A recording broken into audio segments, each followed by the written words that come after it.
In the third year of my secret relationship with Oliver Wade's son, he suddenly announced his engagement. The bride wasn't me.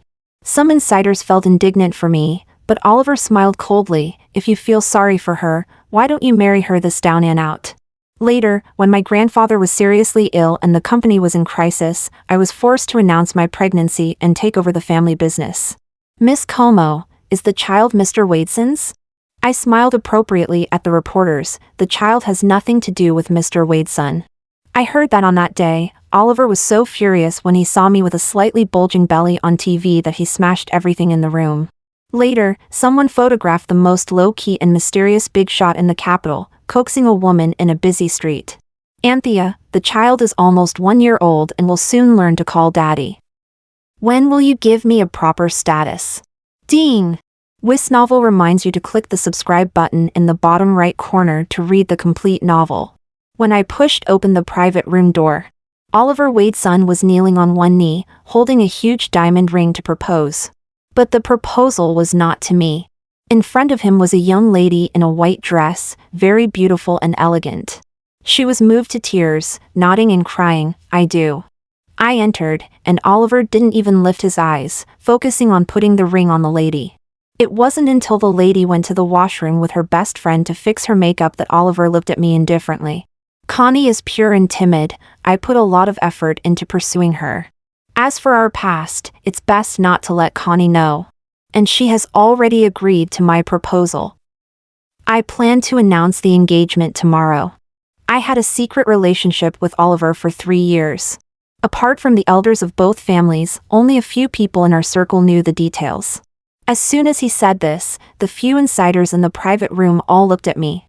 I took a deep breath. Oliver, can you temporarily not announce the engagement?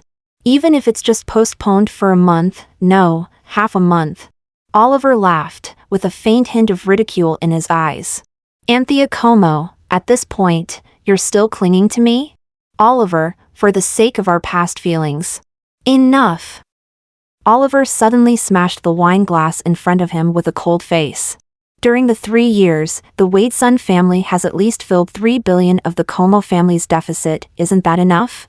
I was speechless. Go back, so that Connie won't misunderstand the relationship between us when she returns. I stiffly turned around. As I opened the door to leave, I heard Oliver say to someone, "If you feel sorry for her, why don't you marry her this down and out?" I couldn't help but laugh bitterly.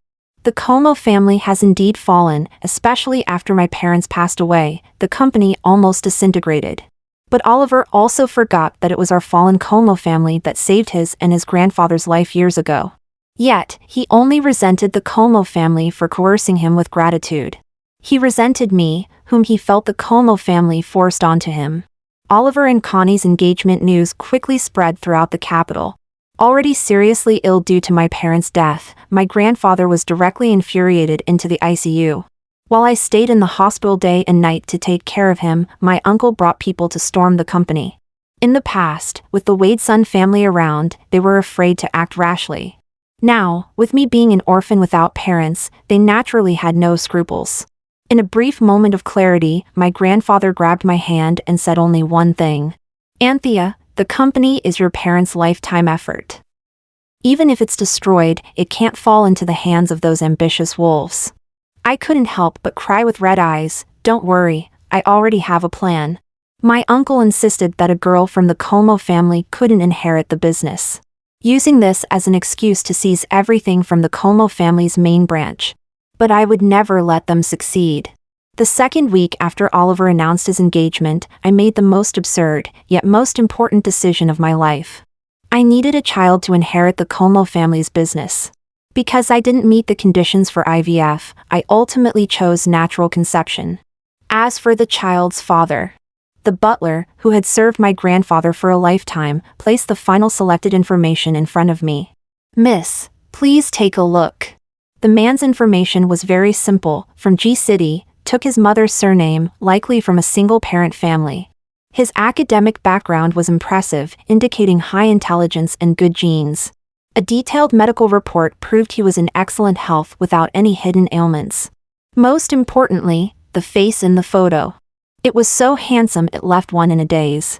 "Bob, Are you sure such an outstanding man needs to do this kind of business? I couldn't help but be a bit puzzled. Bob smiled kindly. It seems someone in his family fell seriously ill and urgently needed a large sum of money. I couldn't help but think of my grandfather still in the hospital and felt a pang of compassion. Add another 50,000 for him. Yes, Mississippi. The 12th day after Oliver announced his engagement. It also happened to be my fertile day. I met the man named Enzo Krause. He wore a very ordinary black shirt and long pants, with no visible brand, likely inexpensive supermarket clothes. But even such cheap clothes didn't look cheap on him. As stated in the contract, his eyes were covered with a black silk ribbon. When I pushed the door open, he instinctively stood up and looked towards the door.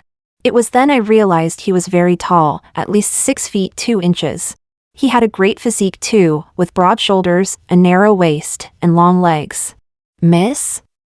Enzo Krause tentatively spoke. His voice was pleasant, and I felt even more satisfied. It's me, don't be nervous.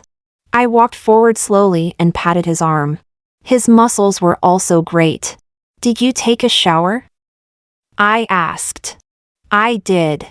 I was actually so nervous that a thin layer of sweat had formed on my back.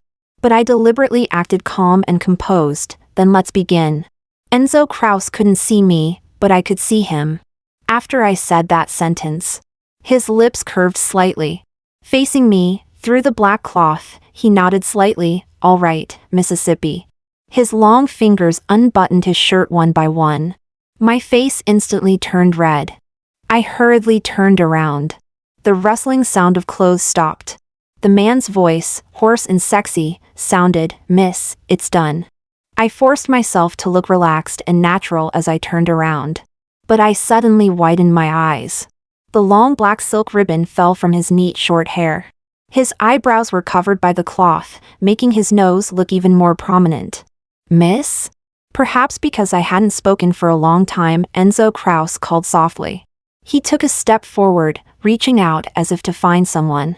His fingertips touched my shoulder. Somewhat overstepping, he gently held my shoulder. The next moment, he directly picked me up horizontally. My body sank into the soft bed. My heart was beating so fast that I felt dizzy and almost couldn't breathe. Enzo Krause lowered his head, the black silk ribbon falling, sliding across my collarbone. His cool fingers cupped my face, kissing lightly on my neck. Just as he leaned in closer, my phone suddenly rang. Enzo Krause instinctively stopped his movement. I straightened up and reached for my phone. Unexpectedly, I saw the name Oliver Wadeson. I hesitated for a moment but still hung up. However, the call came through again quickly. My gaze fell on Enzo's face beside me. The man's lips were thin, and I've heard that people like this are naturally indifferent. I was momentarily dazed, but indifference was good. Indifference was more suitable for this business. After parting ways, there would be no further entanglements. I pressed the answer button. Oliver's voice sounded somewhat unfamiliar in my ear. Anthea, why didn't you tell me that Grandpa was hospitalized? This isn't a secret. Where are you now? I'll pick you up and we'll go to the hospital to see Grandpa together. No need. Anthea, Grandpa was very good to me. I want to make sure he is at peace during this time. I said, no need. Thank you for your kindness. Anthea, you should understand the principle of not going overboard when throwing a tantrum, right? Oliver's voice was already tinged with barely suppressed anger. I understood him. For someone as arrogant and conceited as him to take the initiative to call me and show goodwill was rare. But, it's really unnecessary. After all, it's already too late. I clutched my phone and looked at the man in front of me. Oliver. Before I could finish, Enzo Krause suddenly spoke in a deep, hoarse voice, Miss? A scorching kiss once again landed on the corner of my lips. The phone slipped from my grasp and fell to the floor. I frowned and let out a light hum of pain. Oliver's voice rang out, fragmented and chaotic, Anthea, who the hell are you with? The screen went dark. Enzo leaned down, exceptionally gentle yet overwhelmingly forceful. He kissed my lips. What followed was only natural. Enzo Krause was very considerate of my feelings, so gentle that it made me think I was the lover he cherished in his heart.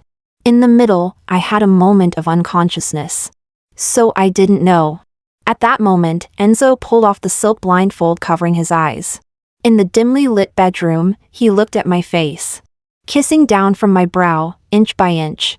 The next morning when I opened my eyes, I found myself already changed into clean, soft pajamas.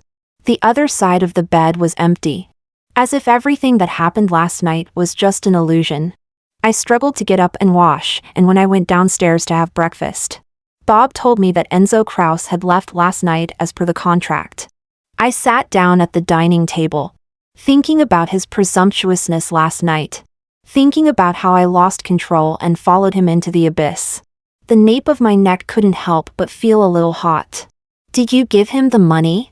According to the agreement, 1/3 has been paid, and the remaining part will be given to him once you confirm the pregnancy. I nodded and said no more. Intercontinental Hotel. Enzo Krause had long changed out of his cheap clothes. He finished swimming in the private pool on the top floor. The butler from the old house was already waiting in the living room. Madam knows you are in the capital these days and wants you to have dinner together tonight. Enzo casually threw the towel aside and chuckled. Her aim is not what it appears to be. You'll be 28 after the new year, it's no wonder Madam is anxious. Enzo walked to the refrigerator and casually took out a bottle of water. His wet black hair was casually swept back, revealing a square forehead and long, slanted eyebrows.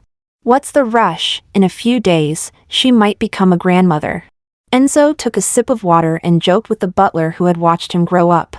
The butler was startled. My dear young master, you can't play such a big game. Our Fisher and Krause families have only you as the heir. The future young master or young miss will be more precious than gold nuggets. How can you be so casual? The future young mistress must be married with proper ceremonies. I know. Of course. Enzo sat down on the sofa, his eyes lowered to the still clear bite mark on his left arm.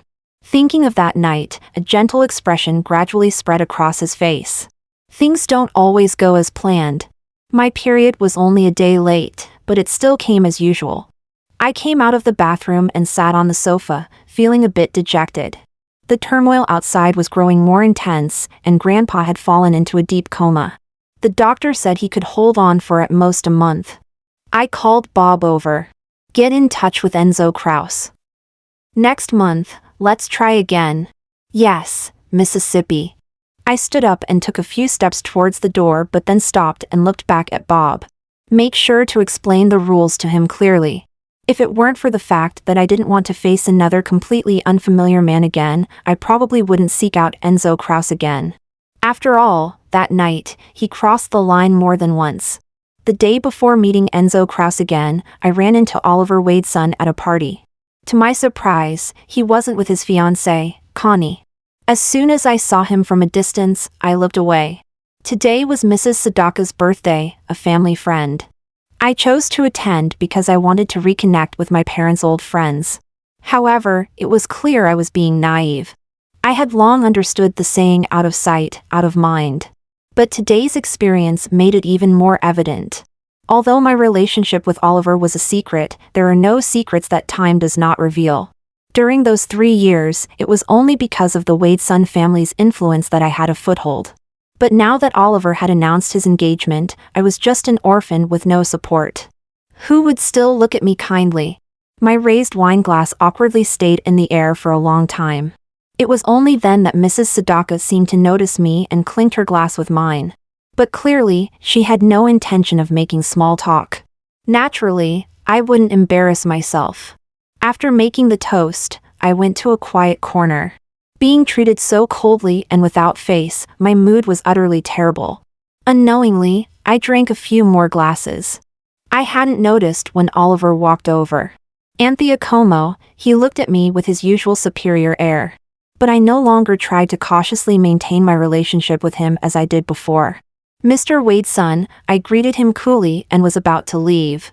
Oliver stopped me. Anthea, I visited Grandpa a few days ago. His condition is not good. Yes, the doctor has spoken to me about it. Oliver's voice seemed a bit gentler. Anthea, I've also heard about the recent troubles with the Como family. What does Mr. Wade's son want to say? I looked at Oliver calmly yet distantly. In my youth, I was truly naive and foolish. I thought that since we had known each other since childhood and grown up together, and since the Como family had been so kind to his family, he would surely treat me well. But I completely ignored the fact that if a man doesn't like you, no amount of kindness can bind him. And our Como family expecting gratitude in return was also a petty act. In the end, Oliver didn't really owe me anything. After all, love is something that cannot be forced. Oliver slowly took a step forward and gently held my hand. Anthea, if you weren't so stubborn, I might have helped you. Help me? Yes, after all, your Como family saved my grandfather and me. Oliver chuckled. I've been waiting for you to give in these past few days. Anthea, after all these years of our relationship, I wouldn't really ignore your life and death. Oliver, just say it straight. What do you want? I won't marry you, but we can maintain our previous relationship. I looked at Oliver with some surprise. After all, that night he proposed to Connie with such sincerity and deep affection, it was truly moving. So it was all just an act. You already have a fiancé. So what? In our circle, who doesn't have a close male or female friend? Oliver looked at me arrogantly and confidently. Anthea, given the Como family's current situation, you know what choice to make. Being with me will only benefit you. Oliver Wade's son. I interrupted him with disgust. Before today, I didn't actually hate you at all. On the contrary, I was reflecting on how our Como family was being petty and leveraging our kindness to force you. But now I don't think that way anymore. You're nothing but a complete scumbag. If our Como family knew that the person they saved was an ungrateful wretch and a total jerk, they would definitely regret their act of kindness. Anthea, venting your anger with words won't do you any good. Think about your parents' hard work. If the company really falls into your hands and is ruined, how would they feel if they knew? If my parents knew that I had to be your mistress to save the company, they wouldn't forgive me even in the afterlife. Anthea, you'd better think it through. You know I won't give you a third chance. I picked up my wine glass and splashed it directly on his face. Get lost. Oliver's face turned livid, clearly furious. I was even prepared for him to hit me. After all, someone like him, who had always been favored, had never been treated this way. Anthea, I'll wait for the day you regret it, the day you come back crying and begging me. After saying that, Oliver turned and walked away. There were murmurs of discussion all around. I stood there, as if I hadn't heard a thing, and turned to walk outside. As soon as I got in the car, Bob's call came through. Miss, the person has been picked up. Got it, I'm heading back now. I hung up the phone and looked at the pitch-black sky outside the car window. If I can't get pregnant tonight, I really won't have much time left. The car stopped in front of the villa. The light in my bedroom was already on. I got out of the car, refusing any help, and staggered up the stairs alone. Enzo Kraus was sitting quietly on the sofa with his eyes covered, just like last time. I pushed the door open and leaned against it, drunkenly eyeing him. Tonight, probably because I had drunk a lot of alcohol, my emotions suddenly got out of control. Miss? Enzo must have heard me push the door. He turned his face towards me, looking through the silk band covering his eyes. I walked towards him step by step, my gaze also falling on his face and body. The air was filled with a faint, refreshing scent of post-bath cleanliness. The clothes he was wearing were obviously not his own, they must have been prepared by Bob. They were clearly of high quality and suited him well. Enzo Kraus stood up. He was a full head taller than me. Especially now, as I kicked off my high heels. Standing in front of him, I felt somewhat lacking in presence. I slightly stood on tiptoe and grabbed his lapel. Enzo Kraus, who allowed you to kiss me? Who gave you permission? Miss? You still remember I'm the miss, your benefactor? Enzo Kraus seemed to laugh lightly. Yes, Miss is right, I overstepped. Dare to do it again? I wouldn't dare. I patted his face with satisfaction. You're obedient, I like that. As long as Miss is happy. But I let go of him and took a step back, looking him up and down. Are you impotent? Otherwise, why haven't I gotten pregnant? I saw Enzo Krause clearly freeze for a moment. I'm giving you one last chance. If I still can't get pregnant this time, Enzo Krause, I patted his handsome face again, I'm gonna have to find someone else to replace you. If there were a regret medicine in this world, I would never have let myself speak recklessly that night. Especially not to question a man's abilities. The consequence of doing so was, that entire night, Enzo Krause almost wore me out. He not only kissed me countless times but also forced me to kiss him actively. If it weren't for me crying and begging him pitifully at the end, he might not have let me go. But the effect of that night was obvious.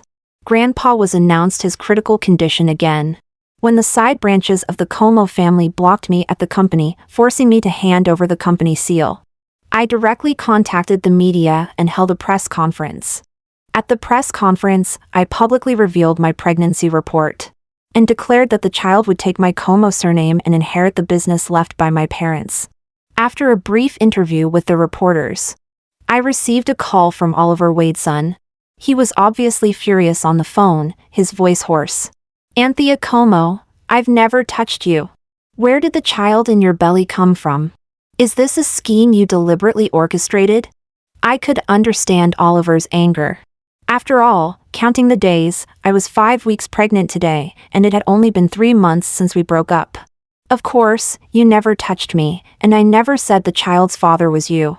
I walked into the elevator, looking at myself in the elevator mirror. Oliver Wade's son, we broke up long ago. Our matters have nothing to do with each other anymore. Please, don't call me again in the future. Anthea, are you really pregnant? Who is the father? Tell me clearly. I did not answer. After hanging up the phone, I deleted his number directly. From now on, this would be my biggest secret. That man named Enzo Krause had already taken the money I gave him and returned to G-City. We would never meet again in this lifetime. In May of the following year, I gave birth to my eldest son, Carl Como, in the capital. Contrary to what I had imagined, he did not look very much like me. Bob said that Carl's brows, eyes, and jawline looked exactly like Enzo Krause. When I looked at him, I often felt dazed. Back then, I had Enzo Krause blindfolded so he wouldn't know what I looked like.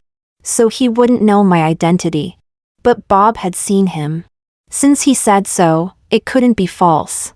So, Enzo Krause's brows and eyes were like this. Even though he was blindfolded, I could vaguely see that he was very handsome. And a man like him, once out of his predicament, would have a boundless future. For such a past that couldn't see the light of day, he must want to forget it even more than I do. So, I don't need to worry about him suddenly coming out to fight for the child. Nor do I need to worry about meeting him again. But every time I see Carl, I still think of those 2 nights. In this life, maybe he will be the only man I ever have. Maybe I will only have those 2 nights of joy. At Carl's 1-month celebration, the mysterious Fisher family from the capital sent a valuable gift. I was somewhat surprised. Even the prosperous Wade son family couldn't compare, let alone the Como family, which was no longer as influential as it used to be. There had never been any interaction between the Como and Fisher families, and it was impossible for us to associate with them. Why would the Fisher family send such a valuable gift? What surprised me even more was that at Carl's 100-day celebration, Mrs. Fisher herself visited. She even invited me to a small gathering 3 days later. I felt very anxious but also very puzzled. However, Mrs. Fisher was a very gentle and kind elder, and she seemed to have no ill intentions towards me. Especially towards Carl, she was very fond of him. During her visit, besides giving me a gift, she also prepared a generous 100-day gift for Carl. When she left, Mrs. Fisher held Carl lovingly, reluctant to let go, looking back several times with longing. This made me even more suspicious. So, when I went to the appointment 3 days later, I specifically asked Bob to stay at home to look after Carl. Then I took my assistant and driver to Mrs. Fisher's private club. As soon as my car stopped, several people eagerly came up to greet me. Miss Como, please come in, our madam has been waiting for you. Yes, madam instructed us to wait for your car outside. Thank you for your trouble. I smiled and thanked them, following them to the flower hall. Unexpectedly, I saw a dark gray Bentley slowly stopping not far away. The driver ran to open the door. A tall man got out of the car. Through a row of flower trees, I could only vaguely see a side silhouette. My heart skipped a beat for no reason. Even my steps paused. I had never seen Enzo Krause in daylight or bright light. But this silhouette seemed inexplicably familiar at first glance. Then, I couldn't help but deny it in my heart. Enzo Krause was from G-City. His mother was also from G-City. Back then, Bob chose him precisely because he wasn't from the capital, but far away in G-City. He wouldn't suddenly appear in the capital. But the capital doesn't belong to the Como family, and I don't have the power to keep Enzo Krause from setting foot here for a lifetime. Even if he came to the capital, it wouldn't be surprising. But, could it be him? Miss Como? Someone beside me called softly. I came back to my senses and quickly followed their steps. Does Mrs. Fisher have other guests today? The person in front of me smiled warmly. It's our young master who just returned to the capital. Saying that, he pointed to the Bentley. That's the young master's car. So the person just now was Mrs. Fisher's only son. Mrs. Fisher also married into the Fisher family from G-City to the capital. Her only son naturally bore the surname Fisher. So it wasn't Enzo Krause. I breathed a sigh of relief. But inexplicably, I felt a bit of indescribable disappointment. This disappointment made me laugh at myself. Why should I feel disappointed? Could it be that deep down, I was still hoping to meet Enzo Krause? It was just a transaction between us. Once the transaction ended, it should have been completely over. Thinking this, I still felt somewhat dazed. When I entered the flower hall, I heard some laughter inside. It was probably Mrs. Fisher talking to her son. I instinctively looked up and met the man's eyes. They were eyes I had never seen before. But they seemed as if I had seen them countless times. My heart stopped for a moment. Even my thoughts seemed to freeze. Miss Como is here. Mrs. Fisher got up with a smile and came over, holding my hand and leading me to sit down. She then instructed the servant to serve tea. Enzo, this is Miss Como. Mrs. Fisher looked at her son and then at me, smiling even more. Miss Como, this is my unworthy son. Miss Como, I've heard so much about you. Enzo Fisher walked up to me, extending his hand. My heart started beating, gradually becoming intense. My mind was still blank, but a buzzing sound began to ring in my ears. I didn't respond politely, nor did I extend my hand to shake his. Instead, I somewhat rudely looked at Mrs. Fisher. Mrs. Fisher, what did you just call him? Mrs. Fisher was a little surprised, but she still smiled and said, his name, Enzo Fisher. I blankly repeated, Enzo Fisher? I looked at the man in front of me. His build was almost identical to Enzo Krause. If his brows and eyes were covered, leaving only his nose and lips exposed. My body suddenly swayed lightly. Miss Como, Enzo Fisher quickly reached out to support me. But I pushed him away. I raised my hand and gently covered his eyes. Exactly the same. I remembered our first night together. I had thought then that Enzo Krause's lips were a bit thin, and people said men with thin lips were ruthless. But to me, being ruthless was good. Being ruthless suited this transaction better. But if Enzo Fisher was Enzo Krause, why did he deceive me like this? He was clearly born with a silver spoon in his mouth, an unattainable wealthy young master. Yet he pretended to be a poor student. Even entered into such an absurd transaction with me. Fine, even if he was seeking amusement, finding it fun and exciting. Once the transaction ended, we would part ways completely. Why did he suddenly appear in front of me again? Suddenly involve himself in my and my child's life? At this moment, I seemed to understand why the Fisher family sent a full moon gift. Why Mrs. Fisher personally visited on Carl's 100th day. And why she loved Carl so much. Because they all knew Carl was Enzo Fisher's child. They wanted to take my child away. When my hand fell from covering Enzo Fisher's eyes, tears suddenly broke free. Enzo Fisher was clearly flustered, Anthea. He instinctively raised his hand to wipe my tears. But I pushed his hand away. Sorry, I'm not feeling well, I'd like to go back. Miss Como, you don't look well, let Enzo take you home. I raised my hand to wipe away my tears. Looking at Enzo Fisher in front of me, I couldn't help but laugh. Should I call you Enzo Fisher or Enzo Kraus? Anthea. I didn't stay any longer, grabbed my bag, and turned to leave. Mrs. Fisher and Enzo Fisher both chased after me. But I didn't want to stop for even a moment. All of this, it was too sudden, I couldn't accept it. I felt like a clown kept in the dark. Anthea, can you listen to me for a few words? Enzo Fisher grabbed my wrist. Without thinking, I shook him off. If I remember correctly, the contract was very clear. After the transaction ended, there shouldn't be any ties between us. You took the money, you have to abide by the agreement. Mr. Fisher, I don't care if you're Enzo Kraus or Enzo Fisher, our relationship ended completely last year. I don't care what you want to do suddenly appearing in front of me now. I took a deep breath, gradually calming down. In short, I have only one thing to say, the child is mine, his surname is Como, and he has nothing to do with you. No one should think of taking him from me. Anthea, I never intended to take the child.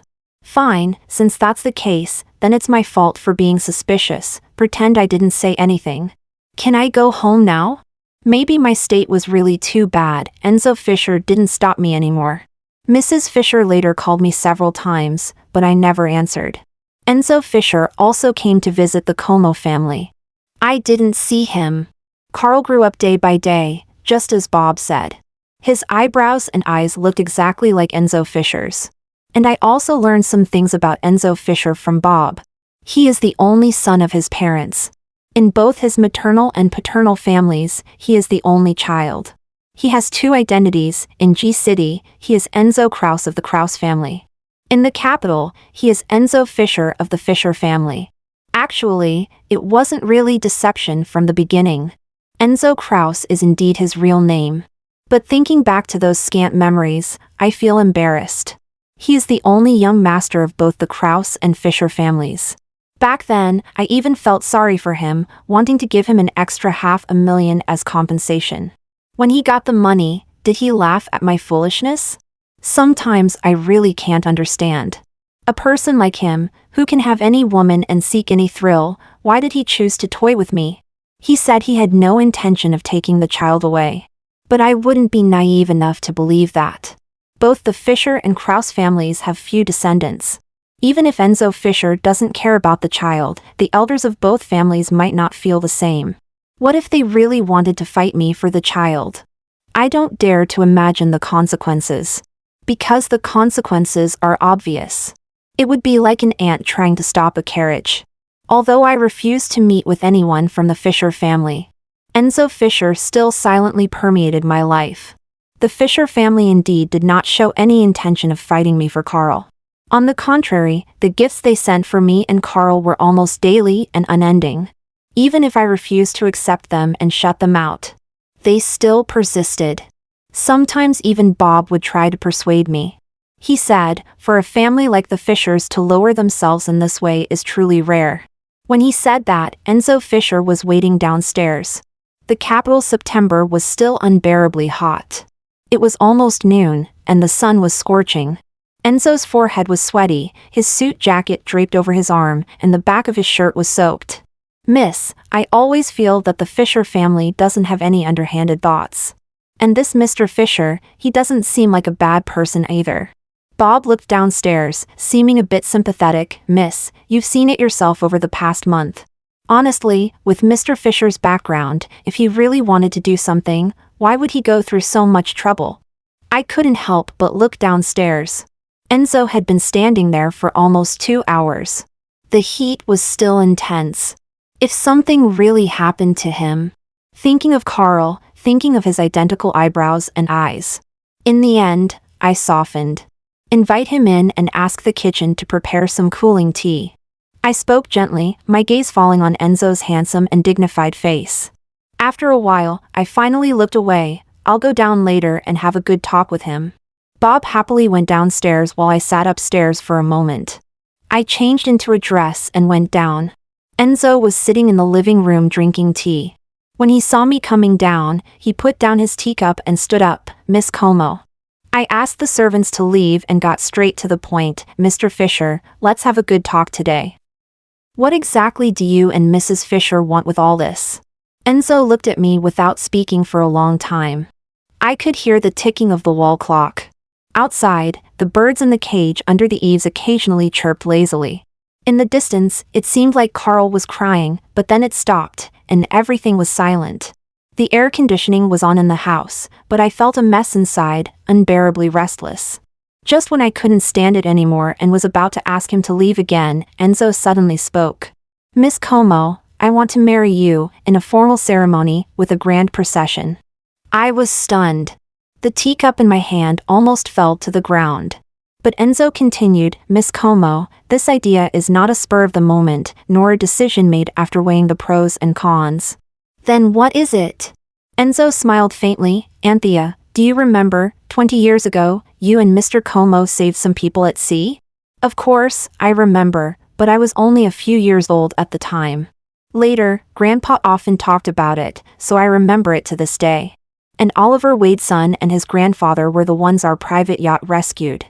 I was also among those saved. But Grandpa never mentioned you. Because I was taken out to sea by a cousin at the time. He was afraid our family would find out and hold him accountable, so he hid my identity.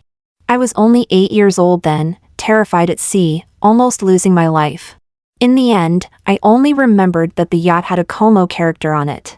As Enzo said this, his voice suddenly softened. And also, a very small, very cute little girl gave me a cup of hot water. Anthea, I have never changed this idea all these years. I want to find that girl and marry her. Enzo had been gone for a long time, but my mind was still in turmoil. I called Bob into the study. Bob, how did you find Enzo in the first place? Miss, actually, Enzo Krause approached me first. Bob seemed a bit hesitant to look at me. At that time, I had already picked out 2 candidates for you and was about to send the information over. But Enzo Krause's profile and resume were so impeccable that I was privately very partial to him, so I added him to the list. I didn't expect you to choose him too. I felt both exasperated and amused. He was indeed confident. Didn't he ever consider what if I hadn't chosen him? It was then that I remembered that I had indeed seen his photo back then. In the documents Bob sent over, there was his ID photo. I was really attracted to his face at first glance. Bob, what do you think I should do now? Miss, you're not even 25 yet. When you said you wouldn't get married again, I was actually against it in my heart. You're still so young, with plenty of youth ahead of you. If Mr. Fisher is sincere, you might as well give it a try with him. Besides, the Fisher family doesn't intend to take the child away, they seem very earnest to me. Bob sighed affectionately, I know you were hurt by the Wadeson family and that scoundrel Oliver Wadeson, but there are still good men in the world, aren't there? But he lied to me. Why didn't he come to me directly and say he wanted to repay us? He had many ways to repay the favor, why did he have to do it like this? Bob couldn't help but laugh. It's because you were too hasty, Mississippi. If Mr. Fisher hadn't intervened back then, you would have chosen someone else and things would have been set in stone. This was a stopgap measure. Mr. Fisher was afraid he would miss the chance and regret it for life. I grabbed a pillow and buried my face in it. But I'm just angry. And I hate him. Why should I give him a chance? Even if I want to date someone, it might not be with him. There are plenty of good-looking, excellent men in the capital. Bob couldn't help but chuckle, all right, miss, you can date whoever you want. But despite saying that, Bob still sided with him once. As soon as there was any sign of movement on my end, Enzo would know immediately. Even when I was just sitting in a cafe with a date. Enzo's Bentley would be parked on the street. Although neither of us was married. For some reason, when his car stopped, I felt like I was caught red-handed. Enzo didn't disturb me. He didn't even get out of the car. But I felt uneasy and had to come up with an excuse to send my date away first. As the sky darkened, I picked up my bag and walked out. Enzo got out of the car too. The streetlights began to illuminate one by one in the twilight, and he was bathed in the shimmering light. I deliberately pretended not to see him. I walked straight along the street. I didn't look back even when I reached the intersection. But I knew he was definitely following me. When the green light came on and I was about to cross the crosswalk, Enzo gently grabbed my wrist from behind. A cyclist sped past me. Enzo pulled me in front of him. Winter had arrived in the capital. He was wearing a navy blue thin trench coat, and I was wrapped in it entirely. Anthea, he called my name softly. As the night breeze blew, he raised his hand to tidy my messy hair. I noticed someone around seemed to be secretly taking photos. In fact, in recent days, I had heard all sorts of rumors about the Fisher family and Enzo Fisher. He spent most of his time in G-City, and when he was in the capital, he was always very low-key and mysterious, with unpredictable whereabouts. But lately, he had been visiting my house too frequently. So much so that he caught the attention of gossipers and paparazzi. Enzo, it seems someone is taking photos. I tried to push him away. But he simply let go of my wrist and directly hugged my waist. Anthea, he lowered his head slightly and coaxed softly in my ear, Carl is almost 1 year old. He will soon learn to call daddy. When will you give me a proper status? Those photos and videos were spreading like wildfire in the capital. Some people, with too much time on their hands, even started lip-reading Enzo to figure out what he said to me at that moment. Even Oliver Wade's son came to the Como family once. It was really strange. He loved Connie so much back then, but it's been almost 2 years since they announced their engagement, and they still haven't had the wedding. I met him in the living room. Oliver got straight to the point, is the child Enzo Fisher's? I didn't answer and asked him back, what does it have to do with you? Anthea, Enzo Fisher comes from an excellent background, and both the Fisher family and his maternal family have only him as their sole heir. What do you think his purpose is in approaching you? He just wants to take the child away. Whether it is or isn't, what does it have to do with you? Anthea, I'm thinking for your sake, afraid you'll be deceived and end up suffering. What can he deceive me about? What if he wants to take Carl and change his surname back to Fisher? You're overthinking it. Enzo arrived quickly, thanks to Bob tipping him off again. I leaned back on the soft sofa, comfortably sipping hot tea. Enzo walked into the living room, covered in wind and snow. The servant quickly brought his favorite dragon well tea. He sat down beside me, looking at ease as if he were at home. Oliver's face showed some embarrassment, but he still insisted. Is it possible Mr. Fisher doesn't have such thoughts? Carl is your child, and a son at that. Even if you don't want to take him away, wouldn't the elders of the Fisher and Krause families? I held the teacup, watching the tea leaves float and sink. This was a point of curiosity for me too. But I had never asked Enzo. Enzo lowered his head to drink tea, the crisp sound of the cup lid clinking. The warmth inside contrasted with the heavy snow outside. I put down the cup and looked at the snowy scene. But then Enzo held my hand. Carl will always carry his mother's surname, it won't change. When he said this, Oliver looked shocked. Enzo Fisher, can you really do that? I couldn't help but look at him too. Time will tell. Anyone can say nice things and make promises, but who can keep them? Oliver's face turned even darker. Enzo chuckled lightly. Indeed, anyone can make promises, Mr. Wade's son, you and your grandfather should know this best. Oliver's face gradually turned pale.